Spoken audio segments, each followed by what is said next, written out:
What's up, guys? Eli here. Very happy to be reviewing today The Whale, released in 2023. Just came out a couple weeks ago, actually. Starring Brendan Fraser, Sadie Sink, Ty Simpkins, and Hong Chow. Directed by Darren Aronofsky, who is at this point a pretty legendary filmmaker.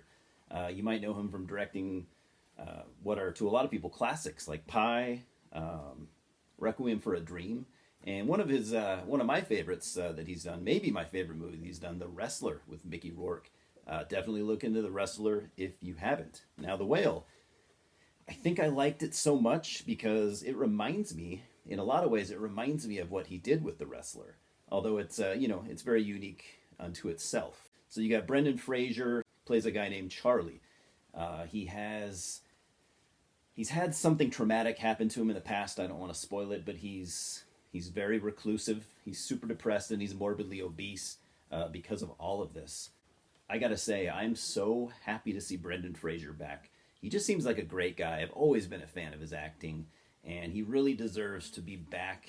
And he deserves to be an A-lister, even this far along in his career. I think he's that good. I think he has that much potential. I've never seen him personally in a serious movie like this, and this is a very serious movie. And just right off the bat, I'm going to say I like this. I like it a lot. You have Charlie, who he's a online college professor. He's a shut-in at this point. He doesn't leave his house.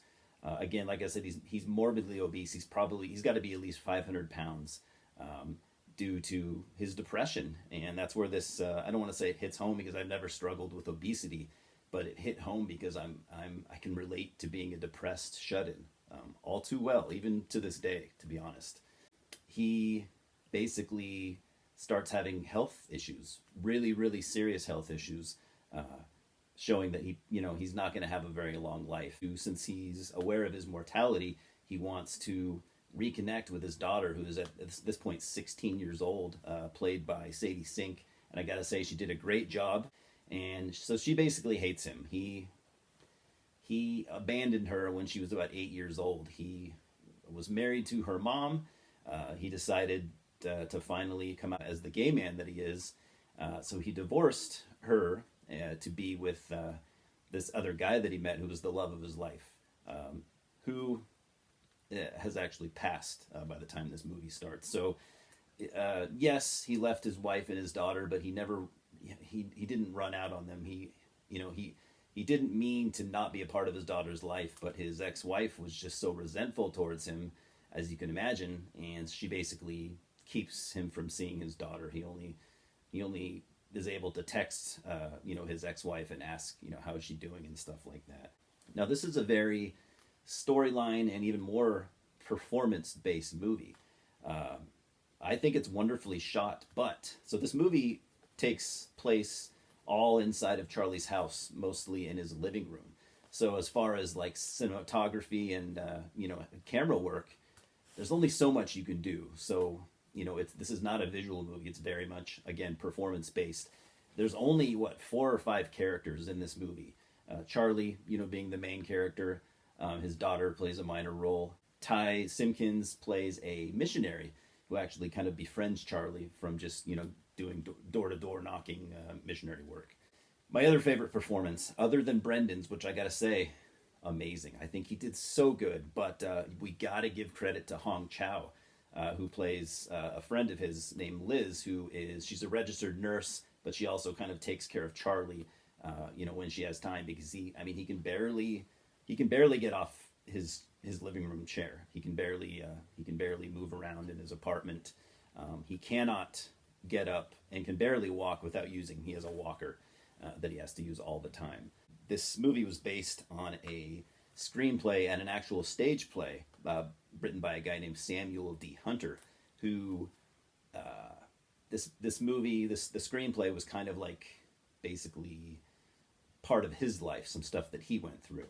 Um, this movie also highlights religious trauma and basically what religion has done to some people, especially people in the LGBTQ community. This movie, although it was recorded in New York, it actually takes place, and this is really cool, takes place in a town near where I live, actually about 90 miles away.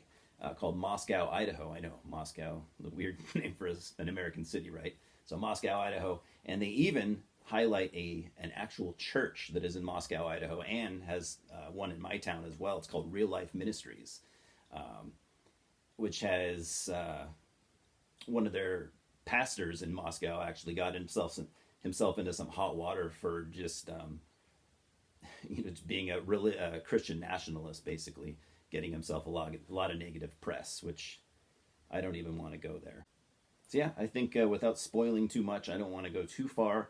I think I've said my piece. Again, I really really liked this movie, and I'm really happy to see Brendan Fraser back. I liked again. We cannot go without highlighting Hong Chau's performance. She was also in a recent movie called The Menu, which I purchased about a week ago, and I watched it. It was really good. So yes, this is a sad movie. Yes, it's a depressing movie, but if you're a fan of actors that give a very powerful and emotional performance, such as what Brendan Fraser does here, highly recommended. I'm going to go ahead and give this an 8.5. I was kind of surprised that Jay and Mike from Red Letter Media, they hated this movie. And I was kind of surprised because Jay is a big fan of The Wrestler. He always, mentions it being one of his favorite movies. So I thought he at least would kind of, at least sort of like this, but they both hated it. I'm recommending it. It's sad, again, and depressing, but it's so worth watching. For the performances. The performances, again, they're just stellar. I can't wait to see what Brendan Fraser does in the near future. Hopefully he wins some awards for his performance here. I know he's at least going to be nominated. Hopefully he wins something. I don't know if you know too much about Brendan Fraser's history. Obviously, if you grew up in the 90s like I did, he was a pretty big star back then. Everyone loved him. So he had this, I can't remember when it happened, if he was in his late 20s or early 30s, but he was sexually harassed by a really, really high up Hollywood executive, in which he was sexually assaulted by the guy, and Brendan turned him down. And after that happened, his career was almost over. His phone stopped ringing. He stopped getting big parts offered to him. He had to pretty much the last 20 years or so, he's mostly done pretty low budget kind of unknown type stuff. You got to do what you got to do. But he just seems like such a great guy, and I've always really liked him. As most people that grew up in the 90s, I love those first two Mummy movies that he was in. I love Airheads. What's the other one that I like? There's something else that he did that I really liked.